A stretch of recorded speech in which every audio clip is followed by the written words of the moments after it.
ಆಯಾಮದಲ್ಲಿ ಚರ್ಚೆಯನ್ನ ಪ್ರಾರಂಭ ಮಾಡ್ತಾ ಹೋಗೋಣ. ಆದ್ರೆ ಚರ್ಚೆಗೆ ಮುಂಚೆ ನಾಳಿನ ದೆಹಲಿ ವಿಸಿಟ್ ಬಗ್ಗೆ ಕಾಂಗ್ರೆಸ್ನ ನಾಯಕರ ಪ್ರತಿಕ್ರಿಯೆ ಯಾವ ರೀತಿ ಇದೆ ಕೇಳೋಣ. ಪಕ್ಷದ ಹಿತದೃಷ್ಟಿಯಿಂದ ಪಕ್ಷಕ್ಕೆ ಏನೇನು ಬೇಕು ಅದನ್ನೆಲ್ಲ ಮಾಡಬೇಕು. ಆಮೇಲೆ ಕೆಲವು ಮಿನಿಸ್ಟರ್ಸ್ ಎಲ್ಲ ಈ ಡಿಸ್ಟ್ರಿಕ್ಟ್ ಮಿನಿಸ್ಟರ್ ಇದ್ದೀವಿ, ಎಲೆಕ್ಷನ್ಸ್ನ ಜವಾಬ್ದಾರಿ ಅವರೆಲ್ಲ ಕಂಪ್ಲೀಟ್ ಈಗಿಂದನೇ ಟೂರ್ ಶುರು ಮಾಡಬೇಕು. ಸಂಘಟನೆ ದೃಷ್ಟಿಯಿಂದ ಮತ್ತು ಈಗ ಬಹುಶಃ ಇನ್ನೊಂದು 8 ತಿಂಗಳಲ್ಲಿ ಲೋಕಸಭಾ ಎಲೆಕ್ಷನ್ ಬರ್ತದೆ.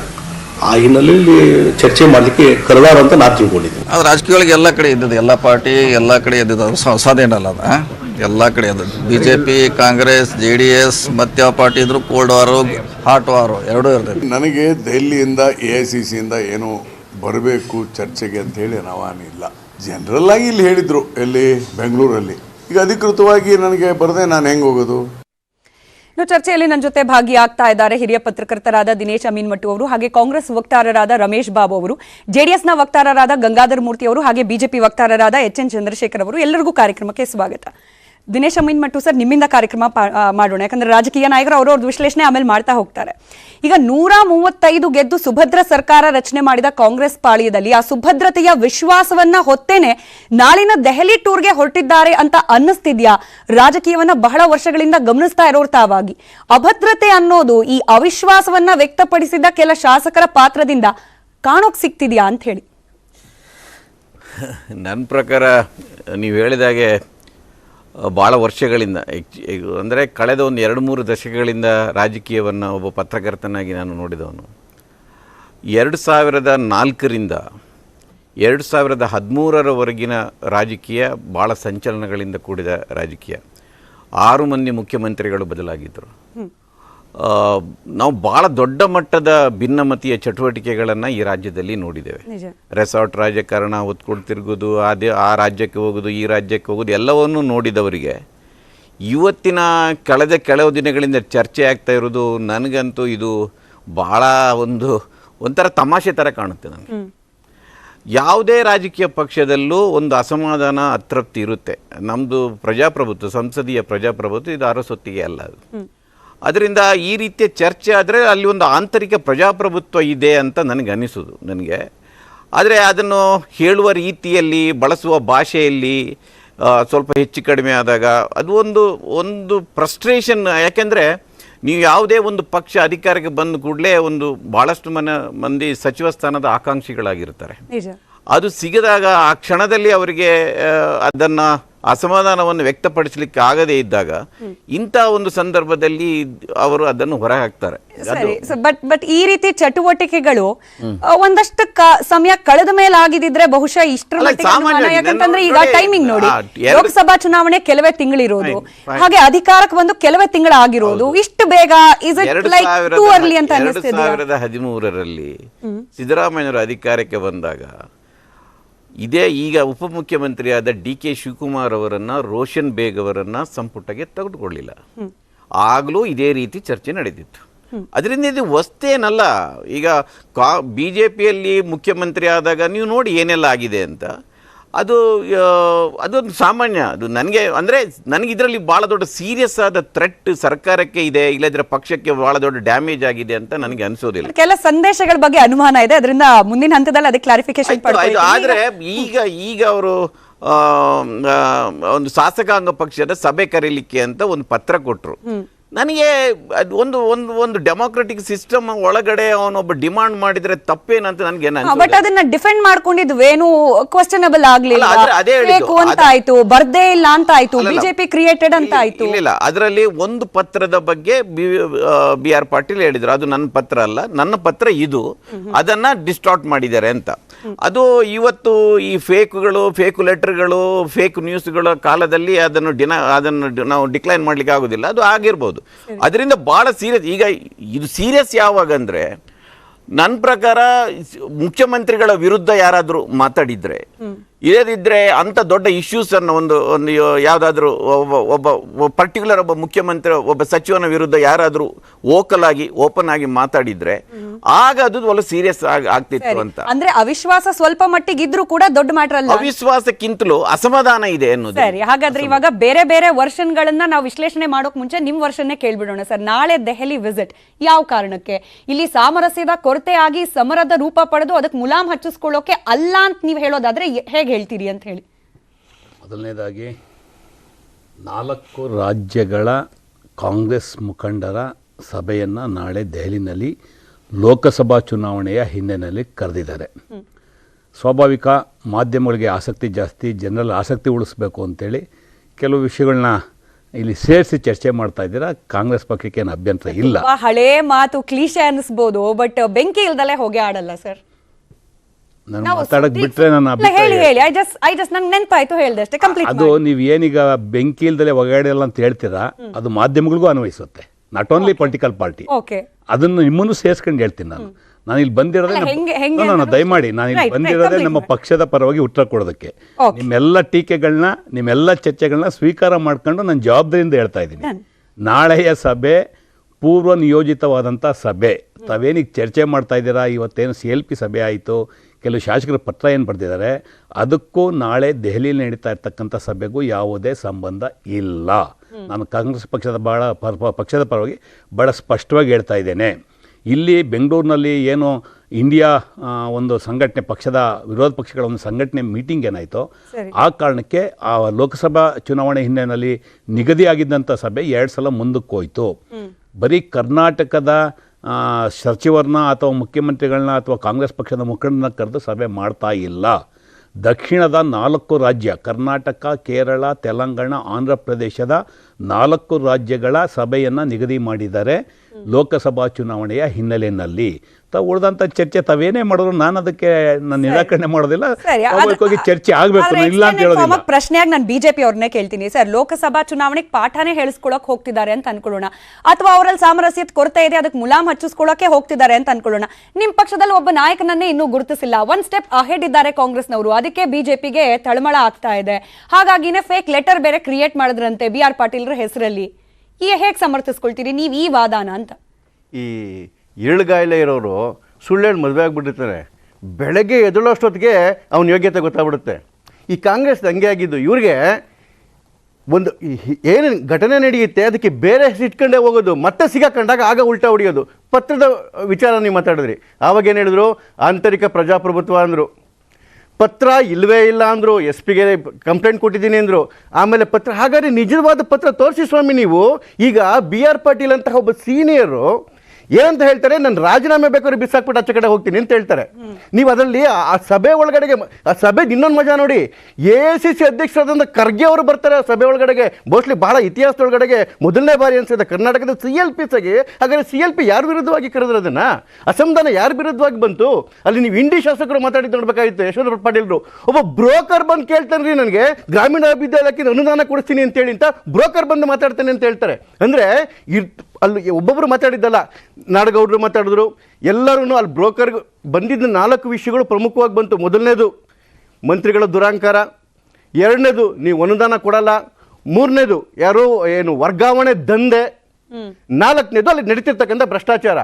ನೋಡಿ, ಈ ಮೊದಲನೇದು ಅನುದಾನದ ವಿಚಾರ ಬಂದಾಗ ಅವರೇ ಕೇಳಿದ್ರು, ಏನಂತ ನೀವು ಪ್ರಾಮಿಸ್ ಮಾಡಿದ್ರಿ ನೀವು ಹೋದ ಸರಿ ಚುನಾವಣೆ ಒಳಗಡೆಗೆ, ಅಥವಾ ಬಜೆಟಲ್ಲಿ ಏನಂತ ಘೋಷಣೆ ಮಾಡಿದ್ರಿ? ಸಿದ್ದರಾಮಯ್ಯನವರ ಮೊದಲನೇ ಏನು ವಾಕ್ಯ ಏನು ಬಂತು ಬಜೆಟ್ ಓದ್ಬೇಕಾದ್ರೆ, ಕರ್ನಾಟಕ ಸುಭಿಕ್ಷವಾಗಿದೆ. BJP ಸರ್ಕಾರ ಬಿಟ್ಟೋಗ್ಬೇಕಾದ್ರೆ 41,000 ಸರ್ಪ್ಲಸ್ ಅಮೌಂಟ್ ಇತ್ತು. ನೀವು ಅದರಲ್ಲಿ ಈಗ ಇಡೀ ಇದನ್ನು ಅದರಲ್ಲೇ ಕೊಟ್ಬಿಡ್ಬೋದಾಗಿತ್ತು. ಹಾಗಾದರೆ ಅನುದಾನವನ್ನು ಯಾಕೆ ಕೇಳ್ತೀರಿ? ಶಾಸಕರನ್ನು ಯಾವ ಕಾರಣಕ್ಕೋಸ್ಕರ ಬಗ್ಗೆ ಇಷ್ಟೆಲ್ಲ ಮಾತನಾಡ್ತಿದ್ರೆ ನಾನು ಅನ್ಕೊಂಡೆ ರಮೇಶ್ ಬಾಬು ಸರ್ ಕೌಂಟರ್ ಮಾಡ್ತಾರೆ ಅಂತ ಹೇಳಿ ಅವ್ರು ಡಿಸೈಡ್ ಮಾಡಿದ್ದಾರೆ. ಬೇರೆಯವ್ರು ಮಾತಾಡುವಾಗ ನಾನು ಮಾತಾಡೋದಿದ್ರ CLP ಮೀಟಲ್ಲಿ ಹಿಂಗಿಂಗೆ ಆಯ್ತು ಅಂತ ಹೇಳಿ ಬಿಜೆಪಿಗೆ ಹೆಂಗ್ ಗೊತ್ತಾಯ್ತು, ನೀವಿದ್ರ ಅನ್ನೋ ಪ್ರಶ್ನೆ ಅವ್ರು ಕೇಳಬಹುದು ಅನ್ನೋ ನಿರೀಕ್ಷೆ ಇತ್ತು, ಅವ್ರು ಕೇಳಲಿಲ್ಲ. ನಾನು ಹೇಳ CLP ಮೀಟಲ್ಲಿ ಯಾರ್ಯಾರು ಏನ್ ಮಾತಾಡಿದ್ರು, ಹುನಗುಂದ ಶಾಸಕರು ಏನ್ ಮಾತಾಡಿದ್ರು, ಕಂಪ್ಲಿ ಗಣೇಶ್ ಏನ್ ಮಾತಾಡಿದ್ರು, ಈ PM ಯಾರು ನರೇಂದ್ರ ಸ್ವಾಮಿ ಏನ್ ಮಾತಾಡಿದ್ರು, ಏನೇನು ಮಾತಾಡಿದ್ರು ಅಂತೇಳಿ ಪೂರ್ತಿ ಇದ್ರೊಳಗಡೆ ಬಂದಿರ್ತಕ್ಕಂಥದ್ದು, ಪತ್ರಿಕೆಯಲ್ಲಿ ವರದಿ ಬಂದಿರ್ತಕ್ಕಂಥದ್ದು, ಎಲ್ಲರೂ ಮಾತಾಡ್ತಿರ್ತಕ್ಕಂಥದ್ದು ನೇರವಾಗಿ ಮಂತ್ರಿಗಳನ್ನ ಗುರಿ ಇಟ್ಕೊಂಡು. ಈಗ ನಮ್ಮ ಪತ್ರಕರ್ತರು ಮಾತಾಡ್ತಾ ಹೇಳಿದ್ರು ಮುಖ್ಯಮಂತ್ರಿಗಳ ಮೇಲೆ ಅಸಮಾಧಾನ, ಮತ್ತೆ ಯಾರ ಮೇಲೆ ಅಸಮಾಧಾನ? CLP ಯಾರ ಮೇಲೆ ಅಸಮಾಧಾನ ತೋರಿಸೋದಕ್ಕೆ? ಮಂತ್ರಿಗಳ ಮೇಲೆ ಅಸಮಾಧಾನ ಅಂತ ಹೇಳಿದ್ರೆ ಮಂತ್ರಿ ಮಂಡಲದ ಮೇಲೆ ಅಸಮಾಧಾನ. ಪ್ರಜಾಪ್ರಭುತ್ವ ವ್ಯವಸ್ಥೆ ಅಸ್ತಿತ್ವದಲ್ಲಿ ಇದೆ ಅನ್ನೋದಕ್ಕೆ ಇದು ಸಾಕ್ಷಿ. ಅರೆ ನಿಮ್ಮಲ್ಲಿ ನಿಮ್ಮ ಪಕ್ಷದಲ್ಲಿ ಸಭೆ ಆದಾಗ ಅಸಮಾಧಾನಗಳು ಬರೋದಿಲ್ವಾ? ಯಾವುದಾದ್ರೂ ಪಕ್ಷದ ವಿರುದ್ಧವಾಗಿ ಯಾವ್ದಾದ್ರು ಅಸಮಾಧಾನ ಬಂದಿದ್ಯಾ? ಪಕ್ಷದ ನಾಯಕನ ವಿರುದ್ಧವಾಗಿ ಅಸಮಾಧಾನ ಬಂದಿದ್ಯಾ? ಲೇಟ್ ಇವತ್ತು ಮಾಡ್ತಾರೋ ನಾಳೆ ಮಾಡ್ತಾರೋ ಬೇರೆ ಪ್ರಶ್ನೆ. ನೋಡಿ, ಮುಖ್ಯಮಂತ್ರಿಗಳ ಮೇಲೆ ಅಸಮಾಧಾನ ಇಲ್ವಂತೆ. ಹಾಗಾದ್ರೆ ಹರಿಪ್ರಸಾದ್ ಯಾರ ವಿಷಯ ಮಾತಾಡಿದ್ರು? ಈಗ ಹೊಸ ವ್ಯಾಖ್ಯಾನ ಬೇರೆ, ಅಂತರಂಗ ಬಹಿರಂಗ. ಕ್ಯಾಮ್ರಾ ಇಲ್ದಿದ್ರೆ ಮಾತಾಡೋದೇ ಬೇಡಿತ್ತು. ಹಂಗಾರೆ ಅವತ್ತು ರಾತ್ರಿ ಇವ್ರು ಮನೆಗೆ ಹೋದ್ರಲ್ಲ, ಹರಿಪ್ರಸಾದ್ ಅವ್ರ ಮನೆಗೆ ಹೋದ್ರಲ್ಲ, ಇವರು DK ಶಿವಕುಮಾರ್ ಹೋದ್ರು, ಮುನಿಯಪ್ಪನವ್ರು ಹೋದ್ರು, ಅದ್ರ ಜೊತೆಗೆ BL ಶಂಕರ್ ಹೋದ್ರು. ಏನ್ ಮಾತಾಡೋದು ಸ್ವಾಮಿ ನೀವಲ್ಲ ಒಳಗಡೆಗೆ? ಇನ್ನೇನು ಮಾತಾಡೋದು ಉಳಿದಿದೆ? ಮುಖ್ಯಮಂತ್ರಿಗಳ ಮೇಲೆ ಮಾತಾಡಾಯ್ತು, ಮಂತ್ರಿಮಂಡಲದ ಮೇಲೆ ಮಾತಾಡಾಯ್ತು. ಮಾತಾಡ್ತಿರೋರು ವಿರೋಧ ಪಕ್ಷಗಳೆಲ್ಲ ಪೇಪರ್ ಅವರಲ್ಲ, ಅವ್ರದೇ ಪಕ್ಷದವರು. ಇನ್ನೇನು ಉಳಿದಿದೆ ನಿಮ್ಗೆ ಕಾಂಗ್ರೆಸ್ದು? ಇವಾಗ ನಾಳೆ ಸಭೆಗೆ ಹೇಳ್ತಾ ಇದ್ದಾರೆ, ಆಗ್ಲೇನೆ ಲೋಕಸಭೆಗೋಸ್ಕರ ಅಂತಾರೆ. ಹಂಗಾದ್ರೆ ಇವಾಗ ನಾಳೆ ದೆಹಲಿಗೆ ಹೋಗ್ತಾ ಇರೋದು ಈ ಎಲ್ಲ ಅಸಮಾಧಾನಗಳಿಗೆ ಮುಲಾಮ್ ಹಚ್ಚಿಸ್ಕೊಂಡು ಬರಕ್ಕೆ ಅನ್ನೋದು ಬಿಜೆಪಿ ವಾದನ? ಹಾಗಾದ್ರೆ ಒಂದು ಆ CLP ಸಭೆ ಮುಗಿದ್ಮೇಲೆ ಏನ್ ಹೇಳಿದ್ರು? ಭಿನ್ನಮತ ಮುಗಿದಿದೆ. ಅರ್ಥ ಏನು? ಭಿನ್ನಮತ ಇತ್ತು. ಭಿನ್ನಮತ ಮುಗಿದಿದೆ ಅಂತಕ್ಕಂಥ ಪದ ಬಂದ ಮೇಲೆ BR ಪಾಟೀಲ್ ರಾಜೀನಾಮೆ ಎಪಿಸೋಡ್ ಬಂದಿದ್ದು. ಅದಾದ್ಮೇಲೆ ಬೇರೆ ಅವ್ರದ್ದು ಏನು ಇದು ಬಂದಿದ್ದು. ಹರಿಪ್ರಸಾದ್ ಅವರು ಯಾವುದೇ ಕಾರಣಕ್ಕೂ ವಾಪಸ್ ತಗೊಳ್ಳಲ್ರಿ, ಹೇಳ್ರಾಜ ನಿಜ ಅಂತ. ಹರಿಪ್ರಸಾದ್ ಎಲ್ಲವೂ ಭಿನ್ನಮತ ಮುಗಿದಿದೆ ಅಂತ ಅಫಿಷಿಯಲ್ ಸ್ಟೇಟ್ಮೆಂಟ್ ಬಂದ್ಮೇಲೆ ಸ್ವಾಮಿ, ಹಾಗಾದ್ರೆ ದಿಲ್ಲಿವರೆಗೂ ಯಾಕೆ ತಗೊಂಡೋದ್ರು? ಇಲ್ಲಿವರೆಗೂ ಯಾರು ಸಮಾಧಾನ ಆಗಿದ್ದಾರೆ? ಇಲ್ಲಿರ್ತಕ್ಕಂಥ ಈ 35 ಜನ ಶಾಸಕರಿಂದ ಯಾರಾದ್ರೂ ಹೌದು ನಮಗೆ ಸಂಪೂರ್ಣವಾಗಿ ಸಮಾಧಾನ ಆಗಿದೆ, ನಮಗೆ ಮುಖ್ಯಮಂತ್ರಿ ಮೇಲೆ ನಂಬಿಕೆ ಇದೆ, ಯಾವ ಭ್ರಷ್ಟಾಚಾರಗಳಂತ ಯಾರಾದ್ರೂ ಒಬ್ಬರು ಸ್ಟೇಟ್ಮೆಂಟ್ ಕೊಟ್ಟಿದ್ದಾರಾ? ಒಬ್ಬರ ಏನು ಅಸಮಾಧಾನ ದೆಹಲಿಗೆ ಹೋಗ್ತಿರೋದು ಕೇವಲ ಲೋಕಸಭಾ ಚುನಾವಣೆ ವಿಚಾರಕ್ಕೆ ಮಾತ್ರ ಅಲ್ಲ, ಈ ಆಂತರಿಕ ಸಮರದ್ದು ಪ್ರಸ್ತಾಪ ಆಗುತ್ತೆ ಅನ್ನೋದು. ಅದನ್ನೇ ಪತ್ರ ಇಲ್ಲ ಅಂದ್ರು, ಆಮೇಲೆ ಪತ್ರ ಇದೆ ಅಂತ ಒಪ್ಕೊಂಡ್ರು. ನಾಳೆ ಲೋಕಸಭೆ ಅಂತ ಹೇಳ್ತಾರೆ, ನಾಳೆ ಚರ್ಚೆ ಮಾಡೋದು. ರಮೇಶ್ ಬಾಬು ಸರ್ ಉತ್ತರ ಕೊಡ್ಲಿ. ಗಂಗಾಧರ್ ಮೂರ್ತಿ ಸರ್, ನೀವು ಕೂಡ ವಿರೋಧ ಪಕ್ಷದ ಸ್ಥಾನದಲ್ಲೇ ಇದ್ದೀರಿ, ಲೆಸ್ ನಂಬರ್ಸ್ ಇದ್ರೂ ಕೂಡ ನೀವು ಯಾವ ರೀತಿ ಗಮನಿಸ್ತಿದ್ದೀರಿ? ಈಗ ಮಟ್ಟು ಸರ್ ಕೂಡ ಹೇಳಿದ್ರು ಅಸಮಾಧಾನ ಎಲ್ಲಾ ಪಕ್ಷದಲ್ಲಿ ಇದ್ದೇ ಇರುತ್ತೆ, ಹಾಗಿದ್ರೇನೆ ಡೆಮೋಕ್ರೆಟಿಕ್ ವೇ ಅಲ್ಲಿ ಪಕ್ಷ ವರ್ಕ್ ಆಗ್ತಿದೆ ಅನ್ನೋದು ಗೊತ್ತಾಗುತ್ತೆ.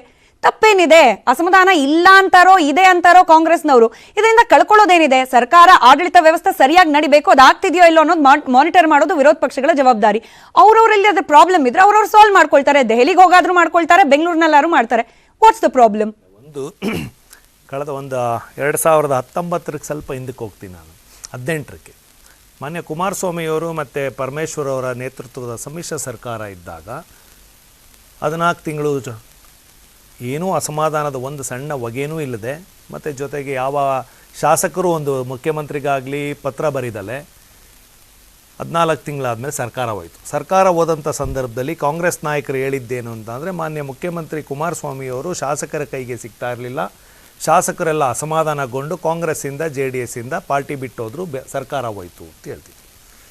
ಆದರೆ ಇವತ್ತಿನ ಪರಿಸ್ಥಿತಿಯಲ್ಲಿ ಅಬ್ಸಲ್ಯೂಟ್ ಮೆಜಾರಿಟಿ ಇರ್ತಕ್ಕಂಥ ಕಾಂಗ್ರೆಸ್ ಸರ್ಕಾರ, ಸಿದ್ದರಾಮಯ್ಯನವರ ನೇತೃತ್ವದಲ್ಲಿರ್ತಕ್ಕಂಥ ಸರ್ಕಾರ ಕೇವಲ 1.5-2 ತಿಂಗಳಲ್ಲಿ 33ಕ್ಕೂ ಹೆಚ್ಚು ಶಾಸಕರು ಅಸಮಾಧಾನದಿಂದ ಶಾಸಕಾಂಗದ ಸಭೆ ಕರಿ ಅಂತ ಹೇಳಿದ್ರು, ಅಥವಾ ವರ್ಗಾವಣೆ ವಿಚಾರದಲ್ಲಿ ಸಭೆ ಕರಿ ಅಂತ ಹೇಳಿದ್ರು, ಅದು ನಮಗೆ ಗೊತ್ತಿಲ್ಲ. ಸಾರ್ವಜನಿಕವಾಗಿ ಬಂದ ಒಂದು ಪತ್ರ, BR ಪಾಟೀಲ್ ಅವರ ನೇತೃತ್ವದಲ್ಲಿ ಬಂದಂಥ ಪತ್ರ, ಫಸ್ಟ್ ಪೇಜಲ್ಲಿದ್ದಂಥ 11 ಜನ ಶಾಸಕರುಗಳ ಸಹಿ ಇದ್ದಂಥ ಪತ್ರ ಬಹಿರಂಗಗೊಳ್ತು. ಫಸ್ಟು ಬೆಳಗ್ಗೆ BR ಪಾಟೀಲ್ ಅವರು ಹೇಳೋದು ಬರೆದಿದ್ದು ನಿಜ ಅಂತ ಹೇಳಿದ್ರು. ಸಂಜೆ ರಾಯ್ ರೆಡ್ಡಿ ಅವರು ನನಗೆ BR ಪಾಟೀಲ್ ಬಂದು ಒಂದು ಪತ್ರಕ್ಕೆ ಸೈನ್ ಕೇಳಿದ್ರು, ನಾನು ಹಾಕಿದ್ದೀನಿ ಅಂತ ಹೇಳಿದ್ರು. ಅದಾದಮೇಲೆ ನರೇಂದ್ರ ಸ್ವಾಮಿ ಒಂದು ಸ್ಟೇಟ್ಮೆಂಟ್ ಮಾಡಿದ್ರು. ಇವರೆಲ್ಲ ಸ್ಟೇಟ್ಮೆಂಟ್ ಮಾಡಿದ್ಮೇಲೆ ಅದು ಯಾವಾಗ ವಿಷಯ ಕಾವೇ ಇರ್ತೋ ಸಂಜೆ ಅಷ್ಟೊತ್ತಿಗೆ BR ಪಾಟೀಲರು ಅದು ಪತ್ರ ನನ್ನದಲ್ಲ, ಪತ್ರ ನಾನು ಬರದೇ ಇಲ್ಲ, ಫೇಕ್ ಪತ್ರ, ಅದು ನಂದು ಹಳೆ ಮನೆ ಅಡ್ರೆಸ್ಸಲ್ಲಿದ್ದಂಥ ಪತ್ರ, ಅದು ಆ ಪತ್ರದ ಮೇಲೆ ನಾನು ಫೇಕ್ ಪತ್ರಕ್ಕೆ ಕಂಪ್ಲೇಂಟ್ ಕೊಡ್ತೀನಿ ನಾನು ಅಂದರು. ಅದಾದಮೇಲೆ ನೀವು ಬರೆದ ಪತ್ರ ಯಾವುದು ಅಂತ ಯಾವುದು ಬಹಿರಂಗಗೊಳಿಸಲೇ ಇಲ್ಲ, ಇವತ್ತಿನವರೆಗೂ ಬಹಿರಂಗಗೊಂಡಿಲ್ಲ. ಒಂದು ಫೇಕ್ ಪತ್ರ ಇರೋದಾದರೆ ಒಂದು ಒರಿಜಿನಲ್ ಪತ್ರ ಯಾವುದು ಅಂತ ಆಚೆ ಬರಬೇಕು. ಪತ್ರ ಬರೆದಿಲ್ಲ ಅಂದ್ರೆ ಪತ್ರ ಬರದೆ ಅಂತ ಒಪ್ಕೊಂಡ್ರು. ಅದಾದ ಇಮಿಡಿಯೇಟಾಗಿ ನನಗೆ ಗೊತ್ತಿಲ್ಲ, ಕಾಂಗ್ರೆಸ್ ಪಾರ್ಟಿಯ 136 ಶಾಸಕರು 135 ಗೆದ್ದಿರ್ತಕ್ಕಂಥ ಅದ್ಭುತ ಮೆಜಾರಿಟಿ ಇರ್ತಕ್ಕಂಥ ಶಾಸಕಾಂಗ ನಾಯಕರಿಗೆ ಕೇವಲ 2 ತಿಂಗಳಲ್ಲಿ ಶಾಸಕಾಂಗದ ಪಕ್ಷದ ಸಭೆ ಕರೆಯುವಂಥ ತುರ್ತೇನಿತ್ತು, ಪತ್ರ ಬರೆದು ಬರೆಯುವಂಥ ತುರ್ತೇನಿತ್ತು, ಅಲ್ಲಿ ಆ ಸಭೆಯಲ್ಲಿ ಚರ್ಚೆ ಆದಂಥ ವಿಷಯಗಳು ಯಾವುದು? ಹೊರಗಡೆ ಬಂದ ತಕ್ಷಣ ಹೇಳದಂಥದ್ದೇನು ಎಲ್ಲ ನಾಯಕರು ಹೇಳದಂತೇನು ಇರ್ತಕ್ಕಂಥ ಅಸಮಾಧಾನ ಸಣ್ಣ ಪುಟ್ಟ ಹೊಗೆಗಳು ಏನಿತ್ತು ಅವೆಲ್ಲ ಬಗೆಹರಿಸ್ಕೊಂಡಿದ್ದೀವಿ ಅಂತ ಹೇಳಿದ್ರು. ಒಂದು. ಎರಡನೇದು ಪರಮೇಶ್ವರ್ ಅವರು ಏನು ಸ್ಟೇಟ್ಮೆಂಟ್ ಮಾಡಿದ್ರು, ಬಿ ಆರ್ ಪಾಟೀಲ್ರು ಸಭೆಯಲ್ಲಿ ಕ್ಷಮೆ ಕೇಳಿದ್ರು. ಅಂದ್ರೆ ಯಾವ ವಿಷಯ ಕ್ಷಮೆ ಕೇಳಿದ್ರು? ಶಾಸಕಾಂಗ ಪಕ್ಷದ ಸಭೆ ಕರೀಲಿಕ್ಕೆ ಪತ್ರ ಬರೆದಿದ್ದಕ್ಕೆ ಕ್ಷಮೆ ಕೇಳಿದ್ರ, ಅಥವಾ ಅಲ್ಲಿರ್ತಕ್ಕಂಥ ನಮ್ಮ ಕೆಲಸಗಳ ಒಂದಷ್ಟು ಡಾಟ್ಗಳು ಇನ್ನೂ ಕೂಡ ಅದನ್ನೇ ಹೇಳಿದ್ರು. ಎಲ್ಲವೂ ನಾವೇನ್ ಶಾಸಕಾಂಗ ಪಕ್ಷದ ಸಭೆಯಲ್ಲಿ ಇರಲಿಲ್ಲ, ಮಾಧ್ಯಮಗಳಲ್ಲಿ ಬಂದಿದ್ದೋ ಇನ್ನೊಂದ್ರೆ ಅದ್ರ ಬಗ್ಗೆ ನಾನು ಚರ್ಚೆ ಮಾಡಲ್ಲ. ಆದರೆ ಅವರ ಹೇಳಿಕೆಗಳ ಮೇಲೆ ಚರ್ಚೆ ಮಾಡೋದಾದ್ರೆ ಪರಮೇಶ್ವರ್ ಅವ್ರ ಹೇಳಿಕೆ, ಬಿ ಆರ್ ಪಾಟೀಲ್ ಹೇಳಿಕೆ. ಪರಮೇಶ್ವರ್ ಅವ್ರ ಹೇಳಿಕೆ ಏನು? ಅವರು ನಮ್ಮ ಮುಂದೆನೆ ನಾನು ಪತ್ರ ಬರೆದಿದ್ದು ತಪ್ಪಾಯಿತು ಅಂತ ಕ್ಷಮೆ ಕೇಳಿದ್ರು. ಅದು ಇಮಿಡಿಯೇಟ್ ಆಗಿ ರಿಯಾಕ್ಷನ್ ಏನು ಹೇಳಿದ್ರು, ನಾನಂತ ತಪ್ಪು ಮಾಡಿಲ್ಲ, ನಾನಂತ ಹೇಳಿತನದ ಕೆಲಸ ಮಾಡಿಲ್ಲ, ನನ್ನ ಆತ್ಮಗೌರವಕ್ಕೆ ಧಕ್ಕೆ ಬಂದ್ರೆ ರಾಜೀನಾಮೆ ಕೊಡ್ತೀನಿ ಅನ್ನೋ ಮಟ್ಟಕ್ಕೂ ಬಿ ಆರ್ ಪಾಟೀಲ್ ಹೋದ್ರು. Is a senior most leader in assembly. 83ರಲ್ಲಿ ಸಿದ್ದರಾಮಯ್ಯನವ್ರ ಜೊತೆ ಅಸೆಂಬ್ಲಿಗೆ ಬಂದಂಥವ್ರು ಅವರು ಸಿದ್ದರಾಮಯ್ಯನವರು 83ಕ್ಕೆ ಬಂದ್ರು, ಇವರು 83ಕ್ಕೆ ಬಂದವರು, ಹಳೆ ಜನತಾ ಪರಿವಾರದ ನಾಯಕರು. ಅವರು ಯಾವ ಮಾತನ್ನು ಹೇಳ್ತಾರೋ ಇವತ್ತಿನವರೆಗೂ ನಾನು ಅಬ್ಸರ್ವ್ ಮಾಡ್ದಂಗೆ ನಾವು ಹತ್ರದಿಂದ ನೋಡಿದ್ದೀವಿ ಅವ್ರನ್ನ. ಯಾವತ್ತೂ ಅವ್ರು ಒಂದು ಮಾತಿಗೆ ಬದ್ಧ ಆಗ್ತಾರೋ ಅದು ಯಾವಂಥ ಸಂದರ್ಭ ಬಂದ್ರೂ ಅವರು ಅದನ್ನ ಹಿಂದೆ ತಗೊಳ್ಳಲ್ಲ. ಆ ವಿಷಯದಲ್ಲಿ ಅವ್ರು ಚರ್ಚೆ ಮಾಡಿದ್ದಾರೆ. ಈಗ ಉದಾಹರಣೆಗೆ ಇನ್ನೊಂದು AICC ನಾಯಕರಾಗಿದ್ದಂಥ ಸೀನಿಯರ್ ಮೋಸ್ಟ್ ಲೀಡರ್ ಹರಿಪ್ರಸಾದ್ ಅವರು ಒಂದು ಸ್ಟೇಟ್ಮೆಂಟ್ ಮಾಡ್ತಾರೆ. ಏನ್ ಹೇಳ್ತಾರೆ? ಎಲ್ಲೋ ಮಂಗಳೂರಲ್ಲಿ ಒಂದು ಸಭೆನಲ್ಲಿ ಅವ್ರೇನ್ ಹೇಳ್ತಾರೆ, ಅಸಮಾಧಾನ ರೀತಿಯಲ್ಲಿ ಹೇಳಿದ ಮೇಲೆ ಅವರು ಮೊನ್ನೆ ಒಂದು ಹೇಳಿಕೆ ಮಾಡ್ತಾರೆ, ಕ್ಯಾಮ್ರಾ ಮುಂದೆ ಅದು ಚರ್ಚೆ ಆಗೋಗ್ಬಿಟ್ಟಿದೆ, ಅದನ್ನ ವಾಪಸ್ ತಗೊಳ್ಳೋದು ಬಿಡೋದು, ನಾನು ಹೇಳಿದ್ದ ವಿಷಯಕ್ಕೆ ನಾನು ಈಗಲೂ ಬದ್ಧನಾಗಿದ್ದೇನೆ. ಅಂದ್ರೆ ಅರ್ಥ ಅಂದ್ರೆ ಒಂದೇ ನಿಮಿಷ ಅಸಮಾಧಾನದ ಬಗ್ಗೆ ಕರ್ನಾಟಕದಲ್ಲೇ ಶಾಸಕಾಂಗ ಸಭೆನಲ್ಲೇ ಎಲ್ಲ ಇತ್ಯರ್ಥ ಆಗಿದ್ರೆ ದೆಹಲಿಗೆ ಹೋಗೋ ಅನಿವಾರ್ಯತೆ ಇರ್ಲಿಲ್ಲ ಅಂತ ನನ್ನ ಇಷ್ಟೇ ಅಲ್ಲ Ramesh Babu sir, B R ಪಾಟೀಲ್ರು ದೆಹಲಿಗೆ ಹೋಗಿದ್ದಾರೆ ಅನ್ನೋ ಮಾಹಿತಿ ನಮ್ಗಿದೆ, ತಪ್ಪಿದ್ರೆ ನೀವು ಕರೆಕ್ಟ್ ಮಾಡಿ, ಅವ್ರಿಗೆ ಆಹ್ವಾನನೇ ಇಲ್ಲ. ಹರಿಪ್ರಸಾದ್ ಅವರು CLP ಮೀಟ್ ಅಲ್ಲಿ ಜಾಸ್ತಿ ಮಾತಾಡಿಲ್ಲ ಅನ್ನೋ ಮಾಹಿತಿ ನಮ್ಗಿದೆ, ತಪ್ಪಾಗಿದ್ರೆ ಅದನ್ನೂ ಕರೆಕ್ಟ್ ಮಾಡಿ ನೀವು. ಆದ್ರೆ ದೆಹಲಿಗೆ ಹೋಗಿ ಮತ್ತೊಂದಷ್ಟು ಮಾತಾಡ್ಬಿಡ್ತಾರೋ ಅನ್ನೋ ಆತಂಕ. ಈ ಉಳಿದು ಹೋಗಿರೋ ಚುಕ್ಕಿಗಳಿದೆಯಲ್ಲ, ಇದೇ ಅನುಮಾನಕ್ಕೆ ಕಾರಣವಾಗ್ತಿದ್ಯಾ ಅಂತ ಹೇಳಿ. ಏನೇನು ಚುಕ್ಕೆಗಳನ್ನ ಈಗ JDS ಮತ್ತು BJP ಪರವಾಗಿ ಇಡಿಸಿದಿರೋ ಅವಕ್ಕೆ ಉತ್ತರ ಕೊಡೋಕೆ ನೀವು ಅವಕಾಶ ಕೊಡ್ತೀರಾ ಅಂತ ಭಾವನೆ ನನಗೆ 100% ಸರ್. ನೀವೇ ಮೊದಲನೇದಾಗಿ ನಾನು ನನ್ನ JDS ಮಿತ್ರರಿಗೆ ಹೇಳ್ತೀನಿ, JDS ನಾಯಕರಿಂದ ಕಾಂಗ್ರೆಸ್ ಪಕ್ಷ ಕಲಿಯಂಥದ್ದು ಏನೂ ಇಲ್ಲ. JDSನಲ್ಲಿ ಎಲ್ಲ ಏಕಮೇವ ವ್ಯಕ್ತಿಯ ಚಕ್ರಾಧಿಪತ್ಯ. ಅವರು ಲೆಜಿಸ್ಲೇಟಿವ್ ಪಾರ್ಟಿ ಲೀಡರು ಅವರೇ, ಪಾರ್ಟಿ ಪ್ರೆಸಿಡೆಂಟು ಅವರೇ, ಪಾರ್ಲಿಮೆಂಟರಿ ಬೋರ್ಡ್ ಚೇರ್ಮನ್ನು ಅವರೇ, ಪ್ರೆಸ್ ಸ್ಟೇಟ್ಮೆಂಟ್ ಕೊಡೋದು ಅವರೇ. ಅಷ್ಟರ ಮಟ್ಟಿಗೆ ಅವ್ರು ಸೀಮಿತ ಆಗಿದ್ದಾರೆ. ಅಷ್ಟರ ಮಟ್ಟಿಗೆ ಅವ್ರು ಫಸ್ಟ್ ನೈತಿಕತೆ ಉಳಿಸ್ಕೊಳ್ಳಿ, ಆಮೇಲೆ ಕಾಂಗ್ರೆಸ್ ಪಕ್ಷದ ಬಗ್ಗೆ ಮಾತಾಡಲಿ. ಶಾಸಕಾಂಗ ಪಕ್ಷ ಅಂದ್ರೆ ಏನು, ಶಾಸಕಾಂಗ ಪಕ್ಷ ಎಲ್ಲಿರುತ್ತೆ, ಶಾಸಕಾಂಗ ಪಕ್ಷದ ನಾಯಕರು ಯಾವಾಗ ಸಭೆ ಕರಿಬೇಕು ಅದನ್ನು ಆಮೇಲೆ ಹೇಳಿ ಅವರು. ಪಾಪ ಅವರು ಇವತ್ತು ದಯಮಾಡಿ ಮುಗಿಸಿಲ್ಲ. ಅವ್ರು ಬರ್ತಾರೆ ಸದನದಲ್ಲಿ ಸರ್ಕಾರದ ವಿರುದ್ಧ ಸಿದ್ದರಾಮಯ್ಯ ವಿರುದ್ಧ ಮಾತಾಡ್ತಾರೆ ಕುಮಾರಸ್ವಾಮಿರವರು. ಪಾಪ ಸದನದ ಒಳಗಡೆನೆ HD ರೇವಣ್ಣವರು, GT ದೇವೇಗೌಡರು ಸಿದ್ದರಾಮಯ್ಯನವರಿಗೆ ಸರ್ಕಾರಕ್ಕೆ ಪ್ರಶಂಸೆಯ ಮಾತುಗಳನ್ನ ದಾಖಲೆ ಮೇಲೆ ಆಡ್ತಾರೆ. ಹಾಗಾಗಿ ನಾನು ಅದ್ರ ಬಗ್ಗೆ ಮಾತಾಡೋಕ್ಕೆ ಹೋಗಲ್ಲ. ಜನ ಎಲ್ಲ ಗಮನಿಸ್ತಾ ಇದ್ದಾರೆ ಯಾರು ಏನು ಯಾಕೆ ಅಂತೇಳಿ, ಅದ್ರ ಬಗ್ಗೆ ಚರ್ಚೆ ಮಾಡೋಕ್ಕೆ ಹೋಗಲ್ಲ. ಮತ್ತು ನನ್ನ ಸ್ನೇಹಿತರು BJP ಮಿತ್ರರು ಪಾಪ ಭಾಳ ಆವೇಶದಿಂದ ಮಾತಾಡೋರು, ಒಳ್ಳೊಳ್ಳೆ ಪದಗಳು ಬರ್ಸೋದ್ರು. ತಾವು ಕೇಳಿದ ಪ್ರಶ್ನೆಗೆ ಉತ್ತರನೇ ಕೊಡಲಿಲ್ಲ. ಇವತ್ತಿನವ್ರಿಗೆ ಏನಕ್ಕೆ ವಿರೋಧ ಪಕ್ಷದ ನಾಯಕನ ಆಯ್ಕೆ ಮಾಡ್ಕೊಂಡಿಲ್ಲ ಅನ್ನೋ ಭಾಳ ಜಾಣ್ಮೆಯಿಂದ ಉತ್ತರ ಅಲ್ಲಲ್ಲ. ಅವ್ರಿಗೆ ನಿಮ್ಮ ಚರ್ಚೆ ನನಗೆ ಉತ್ತರ ಕೊಡಲಿಲ್ಲ. ಅವ್ರು ದೆಹಲಿಗೆ ಹೋಗೋದು ಬಿಡೋದಿಲ್ಲ ಎರಡನೇ ಪ್ರಶ್ನೆ. ತಾವು ಎತ್ತದಂಥ ಮೂಲಭೂತ ಪ್ರಶ್ನೆಗೆ ಉತ್ತರವನ್ನು ಕೊಡಲಿಲ್ಲ. ಇಲ್ಲಿ ಒಂದು ಗಾದೆ ಮಾತನ್ನು ನಾನು ಬಳಸ್ಕೊಂಡು BJP ಉತ್ತರ ಕೊಡ್ತೀನಿ. 3 ಬಿಟ್ಟವ್ರು ಊರಿಗೆ ದೊಡ್ಡವರು, ಇವ್ರು 3 ಬಿಟ್ಬಿಟ್ಟವ್ರೆ BJP ಅವರು. ಅವರು ಈ ರಾಜಕಾರಣದಲ್ಲಿ ಕರ್ನಾಟಕದಲ್ಲಿ ಏನೇನು ಅವಲಕ್ಷಣಗಳು ಮಾಡಬೇಕೋ ಅಷ್ಟನ್ನು ಮಾಡಿದ್ದಾರೆ. ನನಗೊಂದು ಯಾರೋ ಹೇಳ್ತಾ ಇದ್ರು ಗಾಳಿ ಸುದ್ದಿ, CLP ಅಂದರೆ ಕಾಂಗ್ರೆಸ್ ಲೆಜಿಸ್ಲೇಟಿವ್ ಪಾರ್ಟಿಗೆ BL ಸಂತೋಷ್ ಬಂದು ಕೂತಿದ್ರು ಅಂತೇಳಿ. ಅವ್ರು ಮಾತಾಡಿದ್ದು ನೋಡಿದ್ರೆ ಈಗ ನಿಜ ಅನ್ನಿಸ್ತು ನನಗೆ. ಬಹುತೇಕ ಅವ್ರು ಬಂದು ಕೂತಿದ್ರು ಅನಿಸುತ್ತೆ. ಹಾಗಾಗಿ ಇಷ್ಟೆಲ್ಲ ಮಾಹಿತಿ ಕಾಂಗ್ರೆಸ್ ಪಕ್ಷದ ನಾಯಕರು, ಕಾಂಗ್ರೆಸ್ ಪಕ್ಷದ CLP ನಾಯಕರಿಗಿನ್ನ ಹೆಚ್ಚು ಅವ್ರ ಮಾಹಿತಿಯನ್ನು ತಗೊಂಡಿದ್ದಾರೆ. ಅದಕ್ಕೋಸ್ಕರ ಪಾಪ ಇಷ್ಟೆಲ್ಲ ಅಥೆಂಟಿಕೇಟ್ ಆಗಿ ಇಷ್ಟೊಂದು ಅಥೆಂಟಿಕೇಟ್ ಆಗಿ ಯಾವ MLAಗಳು ಏನೇನು ಮಾತಾಡಿದ್ರು ಇವೆಲ್ಲ ಉತ್ತರ ಕೊಡ್ತಾ ಇದ್ದಾರೆ. ಇಲ್ಲ ಅವ್ರದಿನ ಪ್ರಶ್ನೆ, ಐ ಆಮ್ ಸಾರಿ, ನೀವು ಆ ಥರ ಆಗಲ್ಲ. ಅವ್ರು ಮಾಡಿರೋ ಆರೋಪಗಳು ಉತ್ತರ ಕೊಡೋದಲ್ಲಿ ಡೋಂಟ್ ಡೈವರ್ಟ್ ಮೀ ಪ್ಲೀಸ್. ಇಲ್ಲ ಕೊಟ್ಟಿಲ್ಲ. ನೋಡಿ ಅವ್ರು ಹೇಳಿರೋ ಮಾತುಗಳು ಬಹಳ ಕೆಟ್ಟ ಮಾತುಗಳು ಬಳಸಿದ್ದಾರೆ. ಚರ್ಚೆಗೆ ಬಂದಾಗ ಆರೋಗ್ಯಕರವಾದಂಥ ಚರ್ಚೆ ಆಗಬೇಕು. ನಾವು ಬಂದಿರ್ತಕ್ಕಂಥದ್ದೇ ಚರ್ಚೆಗೆ. ನೋಡಿ, ಕಾಂಗ್ರೆಸ್ ಪಕ್ಷದ ಶಾಸಕಾಂಗ ಪಕ್ಷದ ಸಭೆ ಯಾವತ್ತೂ ಹಿಂದೆ ಹೋಗೋ ಪ್ರಶ್ನೆ ಇಲ್ಲ. ಸನ್ಮಾನ್ಯ ಸಿದ್ದರಾಮಯ್ಯನವರು ಬೀಯಿಂಗ್ ಎ CLP ಲೀಡರ್ ಏನಕ್ಕೆ ನಿಧಾನ ಆಯಿತು ಅನ್ನೋ ಮಾತನ್ನು ಹೇಳಿದ್ದಾರೆ. 27ನೇ ತಾರೀಕು ಗುರುವಾರ ಏನು CLP ಮೀಟಿಂಗ್ ಫಿಕ್ಸ್ ಆಗಿತ್ತು, ಅದು not because of letter of the B.R. Patil R any ಬಡಿ, ಅದು ಮುಂಚೆಲ್ಲೇ ಫಿಕ್ಸ್ ಆಗಿತ್ತು. ಮೀನ್ ವೈಲ್ ಅವರು ಪತ್ರ ಬರೆದಿರೋದು ನಿಜ, ಇಲ್ಲ ಅಂತ ನಾನು ಹೇಳೋದಿಲ್ಲ, ಬಟ್ ಅದು ಮ್ಯಾನಿಪುಲೇಷನ್ ಆಗಿರೋದನ್ನ ಅವರೇ ಹೇಳಿದ್ದಾರೆ. ನಾನು ಅದಕ್ಕೆ ಕ್ಲಾರಿಟಿ ಕೊಡೋದು ಮತ್ತೊಂದು ಅವಶ್ಯಕತೆ ಇಲ್ಲ. B.R. ಪಾಟೀಲ್ರು ಅವ್ರ ಪತ್ರ ಏನಿತ್ತು ಯಾಕೆ ಬಂತು ಅಂತೇಳಿ. ಮತ್ತೆ ನಾವು ಏನು ಒಂದು ಪಕ್ಷದ ವ್ಯವಸ್ಥೆಯಲ್ಲಿ ಪ್ರಜಾಪ್ರಭುತ್ವನ ಪದ ಏನಾಗಲೇ ನಮ್ಮ ಸ್ನೇಹಿತರು ಪತ್ರಕರ್ತರು ಬಳಸಿದ್ರು. ಪ್ರಜಾಪ್ರಭುತ್ವ ವ್ಯವಸ್ಥೆಯಲ್ಲಿ ಏನೇ ಇದ್ರು ಸಹ ಒಂದು ಚೌಕಟ್ಟಿನಲ್ಲಿ ಚರ್ಚೆ ಆಗುತ್ತೆ. CLPಗೆ ಬರೆದಂಥ ಪತ್ರಗಳು ಸಾರ್ವಜನಿಕವಾಗಿ ಚರ್ಚೆ ಮಾಡೋಂಥದ್ದು, ಸಾರ್ವಜನಿಕವಾಗಿ ವ್ಯಕ್ತಪಡಿಸೋಂಥದ್ದು ಯಾವಾಗುತ್ತೆ ಅಂದರೆ ಪಕ್ಷದಲ್ಲಿ ಭಿನ್ನಾಭಿಪ್ರಾಯ ಹುಟ್ಟಿ ಬಂಡಾಯ ಉಂಟಾದಾಗ ಅದು ಆಚೆ ಬರುತ್ತೆ.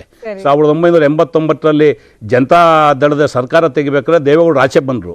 ಆವಾಗಲೂ ಈ ಥರ ಚರ್ಚೆ ಆಗುತ್ತೆ, ಬಂಡಾಯದ ಚರ್ಚೆ. ಇದು ಬಂಡಾಯ ಬಂದಿಲ್ಲ, ಅವರ ಅಭಿಪ್ರಾಯ ಹೇಳಿದ್ದಾರೆ. ಸ್ವಾಭಾವಿಕವಾಗಿ CLP ಪಾಟೀಲ್ ಚರ್ಚೆ ಆಗಿದೆ, ನಾನು ನಿರಾಕರಣೆ ಮಾಡೋದಕ್ಕೆ ಹೋಗೋದಿಲ್ಲ. ಒಂದು ಸ್ಪಷ್ಟವಾಗಿ ಹೇಳ್ತಾ ಇದ್ದೀನಿ,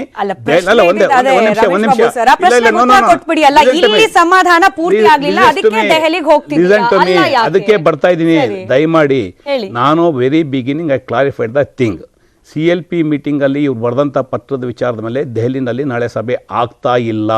it is very clear. B.R. Patil ಅದರ ವೈಯಕ್ತಿಕ ನನಗೆ ಗೊತ್ತಿಲ್ಲ, ಅವ್ರು ಹೇಳ್ಬೇಕು ಅದನ್ನ. B.R. ಪಾಟೀಲ್ ಏನಕ್ಕೆ ಬರು ಅಂತ ಅವ್ರ ವೈಯಕ್ತಿಕ ವಿಚಾರ ನಾನು ಹೇಳಕ್ ಬರ್ತೀನಿ. ಪಕ್ಷದ ಶಾಸಕರು ನಿಮಗೆ ಮಾಹಿತಿ ಇರುತ್ತೇನೋ ಅನ್ನೋ ಅಪೇಕ್ಷೆ ನಿರೀಕ್ಷೆ ನಮ್ದು. ನಿಮ್ಮ ನ್ಯೂಸ್ 18ನಲ್ಲಿ ಯಾರು ಅಟೆಂಡ್ ಮಾಡೋದು ನಿಮಗೆ ಮಾಹಿತಿ ಇರಲ್ಲ. ನೋಡಿ, ಮಾತಾಡ್ಬೇಕಾದ್ರೆ ನಾನು ಮಾತಾಡಿಲ್ಲ. ನೋಡಿ, ಇಲ್ಲಿ ನನ್ನ ಕ್ವೆಶ್ಚನ್ ಕ್ಲಿಯರ್ ಇತ್ತು. ಇಲ್ಲಿ ಅಸಮಾಧಾನ ಕಂಪ್ಲೀಟ್ ಆಗಿ ಬಗೆಹರಲಿಲ್ಲ, ಅದಕ್ಕೆ ದೆಹಲಿಗೆ ಹೋಗ್ತಿದ್ದಾರೆ ಅನ್ನೋ ಆರೋಪ. ನಿಮ್ಮ ಆರೋಪ ಕಪೋಕಲ್ಪಿತವಾದಂತ ಆರೋಪ. ನಾನು ಚರ್ಚೆಯ ಪ್ರಾರಂಭದಲ್ಲಿ ಬಹಳ ಸ್ಪಷ್ಟವಾಗಿ ಹೇಳಿದ್ದೇನೆ. ಪಾರ್ಲಿಮೆಂಟ್ ಚುನಾವಣೆಯ ಹಿನ್ನೆಲೆಯಲ್ಲಿ 4 ರಾಜ್ಯಗಳ ಚರ್ಚೆ ಆಗ್ತಾ ಇದೆ ಪಾರ್ಲಿಮೆಂಟ್ ಚುನಾವಣೆಗೆ ಸಂಬಂಧಪಟ್ಟಂತೆ. ಅದಕ್ಕೆ ಎಲ್ಲರನ್ನೂ ಕರೆದಿದ್ದಾರೆ. ಪ್ರತಿಯೊಂದು ರಾಜ್ಯದಲ್ಲೂ ಇನ್ವಿಟೇಷನ್ ಕರೆದಿದ್ದಾರೆ. ತೆಲಂಗಾಣ ಇರ್ಬೋದು, ಆಂಧ್ರ ಪ್ರದೇಶ ಇರ್ಬೋದು, ಕರ್ನಾಟಕ ಇರ್ಬೋದು, ಕೇರಳ ಇರ್ಬೋದು. ಅದೇ ರೀತಿ ಕರ್ನಾಟಕದಲ್ಲಿ ಸುಮಾರು 40 ಜನಕ್ಕೆ ಕರೆದಿದ್ದಾರೆ ಅಂತಕ್ಕಂಥದ್ದು ಪ್ರಥಮ ಮಾಹಿತಿ. ಅದು ನಮ್ಮ ಲೆವೆಲ್ ಮಾಹಿತಿ ಇಲ್ಲ. B.R. ಪಾಟೀಲ್ ಅವರು ಬೀಯಿಂಗ್ MLA ಅಥವಾ ಅವರು ಬೀಯಿಂಗ್ ಲೀಡರ್, ಅವ್ರ ವೈಯಕ್ತಿಕ ವಿಚಾರದಲ್ಲಿ ಹೋಗಿರ್ಬೋದು ಅಥವಾ ಅವ್ರಿಗೂ ಇನ್ವಿಟೇಷನ್ ಲೋಕಸಭಾ ಚುನಾವಣೆಗೆ ರಣತಂತ್ರ ರಚಿಸಲಿಕ್ಕೆ ಹೋಗಿದ್ರು ಕೂಡ ಈ ಕಾಂಗ್ರೆಸ್ನ ಗ್ಯಾರಂಟಿಯನ್ನೇ ಅಸ್ತ್ರವಾಗಿಸಿಕೊಂಡು ಲೋಕಸಭಾ ಚುನಾವಣೆಯಲ್ಲಿ ಅದನ್ನು ಪ್ರಯೋಗ ಮಾಡ್ಲಿಕ್ಕೆ ಮುಂದಾಗಬಹುದಾ ಅನ್ನೋ ಸಹಜ ನಿರೀಕ್ಷೆ ಇದ್ದೇ ಇರುತ್ತೆ. ಇಲ್ಲಿ ಅನುದಾನ ಹಾಗೆ ಗ್ಯಾರಂಟಿ ಇದರ ಮಧ್ಯೆನೇ ಆಗಿದೆಯಲ್ಲ ಅಸಮಾಧಾನ. ನೀವು ಗ್ಯಾರಂಟಿಗೆ ದುಡ್ಡು ಕೊಡ್ತಿದ್ದೀರಿ, ನಮ್ಗೆ ಅನುದಾನ ಕೊಡ್ತಿಲ್ಲ ಅನ್ನೋ ಅಸಮಾಧಾನವನ್ನು ಕೂಡ ಶಾಸಕರು ಹಾಕ್ತಿದ್ದಾರಲ್ಲ ಹೊರಗಡೆ. ಅದಕ್ಕೆ ಯಾವ ರೀತಿ ಪರಿಹಾರ? ಹಾಗಾದ್ರೆ ಇದಕ್ಕೆ ಎಲ್ಲಿ ಪರಿಹಾರ ಸಿಗುತ್ತೆ? ದೆಹಲಿ ಅಲ್ಲ, ಬೆಂಗಳೂರಿನಲ್ಲ. ಇನ್ನು ಮಲ್ಲಿಕಾರ್ಜುನ್ ಖರ್ಗೆ ಅವರು ಕರ್ನಾಟಕದವರು, ಇಲ್ಲೇ ರಾಷ್ಟ್ರೀಯ ಮಟ್ಟದಲ್ಲಿ ಬೆಳೆದು ನಿಂತಿರೋ ನಾಯಕರು ಇರ್ಬೇಕಾದ್ರೆ ದೆಹಲಿಗೆ ಕರೆಸ್ಕೊಳ್ತಾ ಇರೋದು. ಅದರಲ್ಲೂ ಕೂಡ ಸಿದ್ದರಾಮಯ್ಯ ಅಂತಹ ಒಬ್ಬ ಮಾಸ್ ಲೀಡರ್, ಒಬ್ಬ ಸುಪ್ರಿಮಸಿಯನ್ನ ಹಿಡ್ಕೊಳ್ಬಲ್ಲಂತಹ